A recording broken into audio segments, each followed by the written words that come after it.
जिनका BP high रहता है और जिनका बीपी लो रहता है, दोनों इसका प्रयोग कर सकते हैं। इससे बॉडी पैरालाइज होने के ज्यादा चांसेस रहते हैं। आयोडीन जो नमक होता है वो इनफर्टिलिटी को बढ़ाता है। नमस्कार, योग आरोग्य चैनल में आप सबका स्वागत है। हम इस सीरीज में 2 पार्ट बना चुके हैं। फर्स्ट पार्ट में हमने देखा था कि हमारा भोजन बनाने का स्थान कैसा होना चाहिए, वहाँ का वातावरण कैसा होना चाहिए, उस पर हम फर्स्ट वीडियो में हम समझ चुके हैं। और सेकंड पार्ट में हमने जाना कि खाना बनाने के लिए हमें कैसे बर्तन यूज करने चाहिए। वाघ भट्ट जी ने इसके बारे में क्या बताया है, कौन से बर्तनों में हमें अपना खाना बनाना चाहिए, आज हम जानेंगे। क्योंकि देखिए, अगर हम खाना बनाते हैं तो सबसे पहले भले ही हमने उसमें सारे मसाले डाल दिए हैं, सब कुछ डाल दिया है, लेकिन अगर एक चीज की कमी रहे तो खाना टेस्टलेस हो जाएगा, खाने में कोई स्वाद नहीं आएगा। वो चीज होती है नमक। नमक के बिना खाने में आपने कितने ही मसाले डाल लीजिए, टेस्ट नहीं आता है। अब हमें खाने में नमक कैसा यूज करना है, इसके ऊपर वाघ भट्ट जी ने क्या बताया है कि हमें खाने में कौन सा नमक हमें यूज करना है, इसके बारे में आज की इस वीडियो में हम चर्चा करेंगे।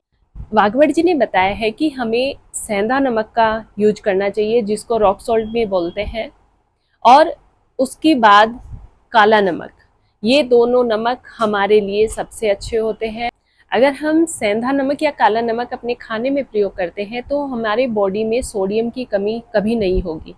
अगर बॉडी में सोडियम की कमी होती है तो इससे बॉडी पैरालाइज होने के ज़्यादा चांसेस रहते हैं, और सोडियम की कमी को सेंधा नमक और काले नमक से पूरा किया जा सकता है। सेंधा नमक इतना अच्छा नमक है कि इसको जिनका बीपी हाई रहता है और जिनका बीपी लो रहता है, दोनों इसका प्रयोग कर सकते हैं, लेकिन प्रयोग करने का तरीका थोड़ा सा अलग रहेगा। जिनका बीपी हाई रहता है, नहाने के पानी में थोड़ा नमक डालकर उस पानी से नहाएं। कम से कम उनको 15 से 20 दिन तक साबुन का प्रयोग नहीं करना है। जिनका बीपी लो रहता है उनको पानी में नमक मिलाकर पीना चाहिए, उससे बीपी नॉर्मल हो जाता है। मैंने एक बुक में पढ़ा था कि आयोडीन जो नमक होता है वो इनफर्टिलिटी को बढ़ाता है। ये लाइंस आप स्क्रीन पर भी देख सकते हैं। इसमें बताया गया है कि आयोडीन नमक इनफर्टिलिटी को बढ़ाता है। भारत को छोड़कर दुनिया के सभी देशों में आयोडीन नमक बंद है। आयोडीन नमक से कंपल्सन हट गया है। कंपल्सन का अर्थ होता है कि उस एक समय पर कंपल्सरी हो गया था कि सबको आयोडीन नमक ही खाना है। अगर आयोडीन नमक नहीं खाएंगे तो इससे गले में घेंगा रोग हो जाएगा। लेकिन अगर हम देखें, हमारी बॉडी को जितनी आयोडीन की रिक्वायरमेंट होती है, हम डेली जो खाना खाते हैं, सुबह से शाम तक की जो हमारी डाइट होती है, हमारी बॉडी को जितना आयोडीन चाहिए, हम उसकी पूर्ति हमारे खाने से आराम से हो जाती है। हमें अलग से आयोडीन लेने की जरूरत नहीं है। यहाँ तक बताया गया है कि सेंधा नमक और काला नमक दोनों विष को कम करते हैं। विष मीन्स पॉइजन को। सेंधा नमक खाने के बाद आप दूध भी पी सकते हैं, और कोई नमक खाने के बाद आप उसके बाद दूध नहीं पी सकते हैं। लेकिन सेंधा नमक खाने के बाद, मान लीजिए आपने कोई सेंधा नमक से बनी हुई कोई चीज खाई है, उसके बाद आप दूध ले सकते हैं। अपने खाने में हमेशा सेंधा नमक का प्रयोग करें। आप सलाद खाते हैं, फ्रूट्स खाते हैं, उस पर आप काले नमक का प्रयोग कर सकते हैं। सेंधा नमक और काले नमक में सोडियम सबसे ज्यादा होता है। अगर बॉडी में सोडियम की कमी हो जाती है तो बॉडी में पैरालाइज होने के ज्यादा चांसेस रहते हैं, यहाँ तक कि आवाज भी जा सकती है। इसलिए बॉडी को जितनी रिक्वायरमेंट है सोडियम की, वो सारी सेंधा नमक और काले नमक से पूरी हो जाती है। अगर हम सेंधा नमक और समुद्री नमक की कंपेयर करें, सेंधा नमक में 94 ऐसे माइक्रो न्यूट्रिएंट्स होते हैं जो हमारी बॉडी के काम आते हैं, लेकिन समुद्री नमक में वहीं ये माइक्रो न्यूट्रिएंट्स कुल 3 से 4 होते हैं। समुद्र का पानी मनुष्य की बॉडी के अनुकूल नहीं है। जब पानी ही अनुकूल नहीं है तो नमक कैसे अनुकूल हो सकता है। समुद्री नमक से बीपी हाई होने के ज्यादा चांसेस रहते हैं। नमक को फ्री फ्लो बनाने के लिए नमक की नमी को निकाला जाता है। आपने देखा होगा आयोडीन नमक एक एक दाना अलग अलग होता है, जबकि नमक की खासियत है वह पानी को सोखता है, नमी को सोखता है। जब कोई चीज नमी को सोखेगी तो वो इतनी एकदम खिली खिली नहीं हो सकती है, उसमें थोड़ा सा मॉइस्चर होगा।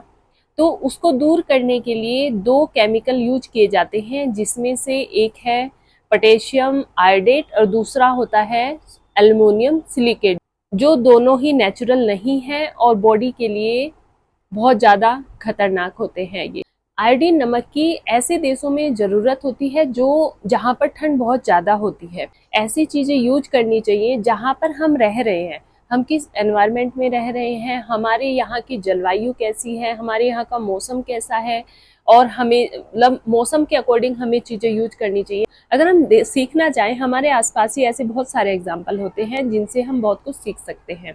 इसके लिए हम एक एग्जाम्पल देखें। मान लीजिए दो लोग हैं, ए और बी। ए और बी दो लोग हैं। ए पर्सन ने जो ड्रेस पहनी है, अगर हम वही सेम ड्रेस बी पर्सन को पहनाएंगे, क्या वो उसको फिट आएगी? भले ही वे दिखने में कितने ही सेम हो, हाइट उनकी सेम हो, लेकिन जब ए पर्सन की ड्रेस बी पर्सन को पहनाई जाएगी, वो या तो उसको टाइट होगी या लूज होगी, या तो छोटी होगी या बड़ी होगी, कहीं ना कहीं से उसको अनकंफर्ट भी होगी। इसीलिए भगवान ने हर किसी को अलग बनाया है। हर कोई अपने आप में स्पेशल है, यूनिक है।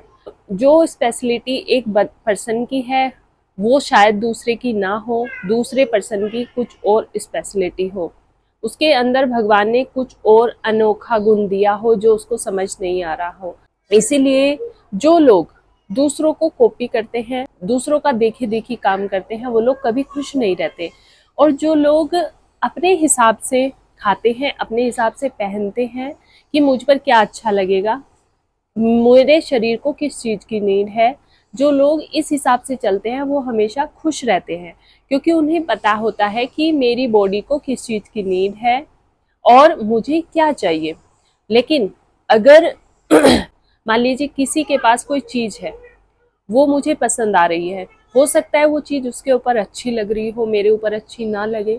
इसीलिए ये चीज़ें हमें समझनी चाहिए। ऐसे ही जो खाना ठंडी जगह पर रहने वाले लोग खा रहे हैं, वो हमारे देश में हर तरीके की जलवायु है, हो सकता है वो यहाँ पर रहने वालों को सूट ना करे।